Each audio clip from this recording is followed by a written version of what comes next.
వినిపించే కథలు ఇవి వినిపించే కథలు వెంపటి కామేశ్వరరావు వినిపించే కథలు వినిపించే కథలు ఇవి వినిపించే కథలు.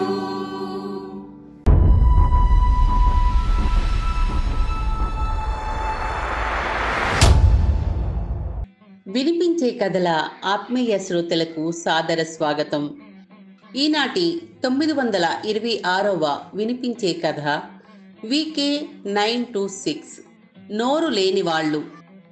ఈ కథ శ్రీ గొల్లపూడి మారుతీరావు గారి సంపాదకత్వంలో వెలువడ్డ 100 ఏళ్ల కథకు వందనాలు కథా సంకలనంలో చోటు చేసుకున్న కథ. కలం శ్రీ అరిగే రామారావు, గళం శ్రీ వెంపటి కామేశ్వరరావు.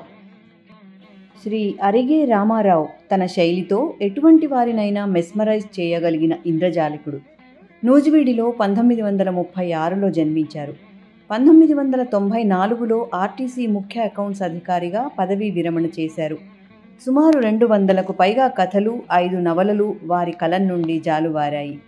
వారు రాసిన రెండో కథ సచ్చినోళ్ళుకి 1958లో చిన్న కథకు నిర్వచనం అన్న కథల్లో ఈ కథ కూడా ఒకటి అని బాపు నిర్వచించడం ఆయన మనసుకు దగ్గరగా దాచుకున్న గొప్ప అనుభూతి. ఎందరో దీనులు, హీనులు వారి కథల్లోని పాత్రలు.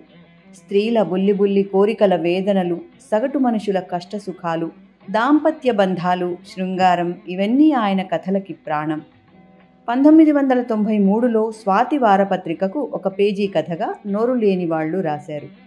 పేదలు, దేవుళ్ళు ఇద్దరూ నోరు లేని వాళ్ళు అన్నారు. ఒకరికి దినం గడవక, మరొకరికి నోరు విప్పే అవకాశం లేక. ఈ చిన్న కథలో ఒక తరం చేస్తున్న దోపిడీని చెప్తూనే ఆ దోపిడీలో స్థాయి భేదాన్ని కూడా ఎత్తి చూపారు రచయిత. వారి కథ నోరు లేని వాళ్ళు ఇప్పుడు విందాం. దేవుడు పేరిట దోపిడీ చేసే దళారులెందరో పెరిగారు. ముక్తి మత్తులో భక్తుల ముంచి సర్వం భోంచేస్తున్నారు. నోరు లేని ఆ దేవుడు పాపం నీరు గారిపోతున్నాడు. అయ్యో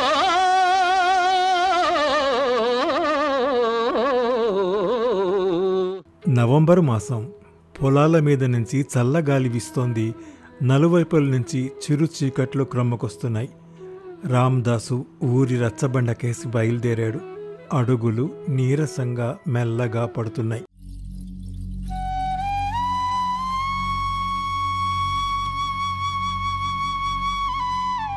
పాత తెల్ల మల్లు పంచె, భుజం మీద తెల్ల ఉత్తరీయం, పూర్తిగా తెల్లబడిపోయిన బవిరిగడ్డం, బక్క చిక్కిన శరీరం, ఎముకలు బయటపడ్డ బోర.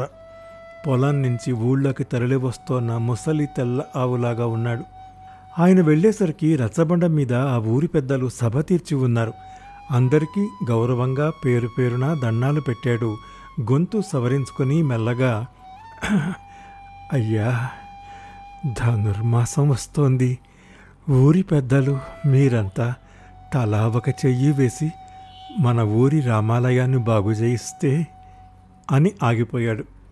పెద్దకాపు, ఏందయ్యా పంతులో, ఈ రామదాసు ఏంటంటాడు విసుగ్గా అన్నాడు. మాజీ కరణం అప్పన్న పంతులు ఎగతాళిగా, ఇప్పుడు కొత్తగా అనేదే ఉంది, ఎప్పుడు అనేదేగా. ఊళ్ళో వాళ్ళంతా చందాలు వేసుకుని పాడుబడ్డ ఆ రామాలయాన్ని బాగు చేయించి మళ్ళీ పూజలు పురస్కారాలు చేయిస్తే ఆ శ్రీరామచంద్రుడు సంతోషిస్తాడు, మనల్ని అందరినీ చల్లగా చూస్తాడు అంటాడు అన్నాడు. మాటల్లోని ఎగతాళిని కాక ఎదుటి మనిషిలోని మంచితనాన్ని మాత్రమే చూడగలిగిన రామదాసు సంభ్రమంగా, చిత్తం చిత్తం, శిథిలావస్థలో ఉన్న శ్రీరాముల వారి ఆలయాన్ని ఉద్ధరిస్తే మన ఊరికి రామాపురం అనే పేరున్నందులకు సార్థకమవుతుంది అన్నాడు. పెద్దరెడ్డి, గుడి పేరున ఏదో పొలం ఉండాలి కదా పంతులో అన్నాడు. పంతులు నీళ్ళు నములుతూ, గుడి చుట్టూ ఉంది, ఆ గుడి పొలమేనండి అయ్యా అన్నాడు. మరింకే ఆ పొలం మీద వచ్చే ఆదాయంతో ఆ పనేదో చేయించచ్చుగా అన్నాడు మళ్ళీ. పంతులు పెద్ద చౌదరి వంక పెద్ద కాపు వంక చూస్తూ గుటకలు మింగాడు. వాళ్ళిద్దరూ గిల్టీగా తలా ఒక దిక్కు చూశారు. నిజానికి ఆ గుడి పేరున కొంత పొలం ఉంది. రామదాసు తాతగారి హయాంలో పక్క ఊరి జమీందారు గారు ఆ పొలాన్ని రాములోరి గుడికి పట్టారాపించి ఇచ్చారు. గుడి పొలానికి 3 వైపులు ఆ 3 పొలాలు ఉన్నాయి. ఆ మధ్య వాళ్ళ పొలాలకు కబంధ హస్తాలు మలుచుకు వచ్చాయి. కాస్త కాస్త గుడి పొలాన్ని కబళించేసి తమలో కలిపేసుకున్నారు. ప్రస్తుతం ఆ గుడి చుట్టూ ఒక పెద్ద దడి మాత్రం మిగిలి ఉంది. ఆ దడి లోపలే రామదాసు పూరి గుడిసె ఉంది. ముందుగా పెద్ద కాపే కాసుకున్నాడు గంభీరంగా. ముందు మన ఊరికి ఒక గ్రంథాలయం కావాలి. మేమంతా దానికోసమే ప్రయత్నం చేస్తున్నాం. ఇప్పుడు గుడికి ఎంత తొందర వచ్చింది? తర్వాత చూద్దాం లేవయ్యా రామదాసా, బాగా సీకిటడ్రది, ఇక నువ్వు వెళ్ళిరే అన్నాడు. మిగతా వాళ్ళు అవునవును అని తాళం వేశారు. రామదాసుకు మళ్ళీ ఆశాభంగమే అయింది.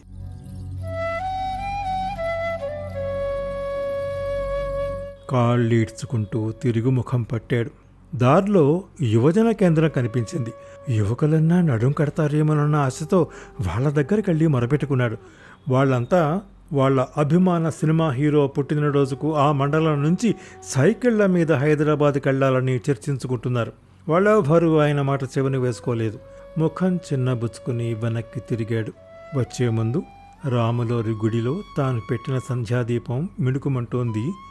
రామయ్య, చూసావయ్యా ఈ ఊరోళ్ల తంతు అని దీర్ఘంగా నిట్టూర్చాడు. తాను రావడం చూసి గుడిసెలోంచి తన కొడుకు బయటకు వచ్చాడు. అతడొక వెర్రిబాగులోడు. ఉండటానికి 16 ఏళ్ల వయసుంది. నోరు వాయి లేదు. కుక్కి మంచంలో కూలబడ్డాడు. తన నిస్సహాయ స్థితికి తన మీద తనకే కోపం వస్తోంది. గతం గుర్తుకు వస్తోంది. చుట్టుపక్క గ్రామాల్లో తన తాత తండ్రులకు హరిదాసులుగా మంచి పేరు ఉండేది. వాళ్ళు మనోహరమైన కంఠం ఎత్తి భజనలు చేసి భక్తి పాటలు పాడితే సంక్రాంతి దినాల్లో ప్రజలు సంతోషించి కొంత ధాన్యం ఇచ్చేవాళ్ళు. నడుం వంచి కష్టం చేస్తే ఈ గుడి మడిచెక్క మిగతా ధాన్యం ఇచ్చేది. దాంతో సంవత్సరం పొడుగునా భక్తికి లోటుండేది కాదు. ఇహ భక్తికి ఈ రాముడు ఉండనే ఉన్నాడు. ఎటొచ్చి తాను పెద్దయ్యాకే కష్టాలన్నీ వచ్చాయి. రాను రాను ప్రజల్లో భక్తిభావం సన్నగిలిపోయింది. పేరు గాని లాభం గాని లేందే ఏ పని చెయ్యరు. ఆ 2 కోసం ఏం పనైనా చేస్తారు.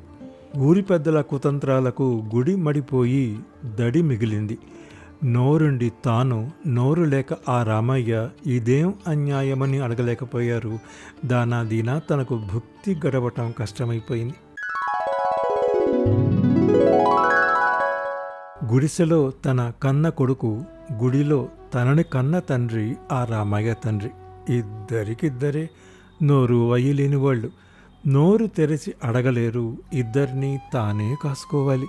తనకా ఓపిక తగ్గిపోయింది. గుడి పాత పడిపోయింది. పూజలు పునస్కారాలు లేక రాముడు వెలాతెలాపోతున్నాడు. నైవేద్యాలు లేక ఇటు తాను అటు రాముడు శుష్కించిపోతున్నారు.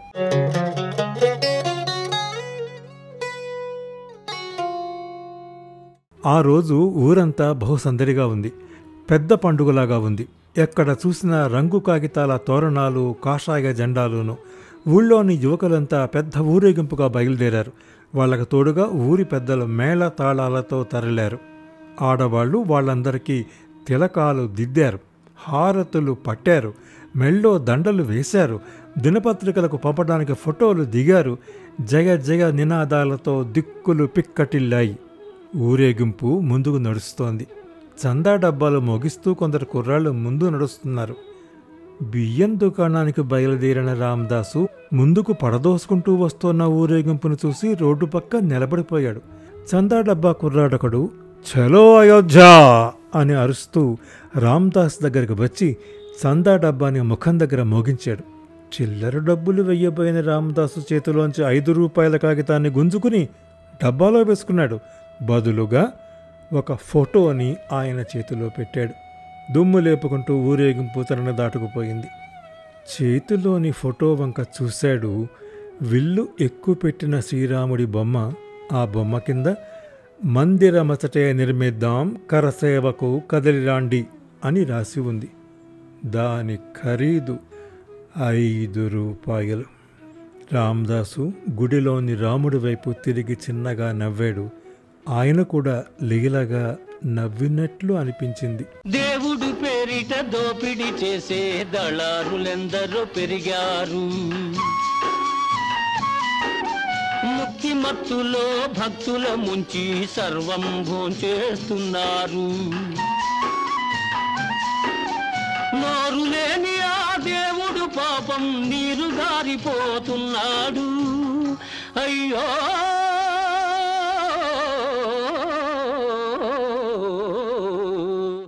ఇంతవరకు మీరు 926వ వినిపించే కథ VK 926 నోరు లేని వాళ్ళు విన్నారు.